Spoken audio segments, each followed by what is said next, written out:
మెరగని మా సీమకిరా రమ్మని ఆహ్వానం అందించని మెరిసే చూపుని తొలగింది ముప్పు అని నీలి మప్పు మనసారా నవ్వని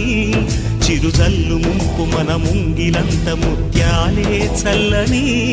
ఆశా సుగంధమైనే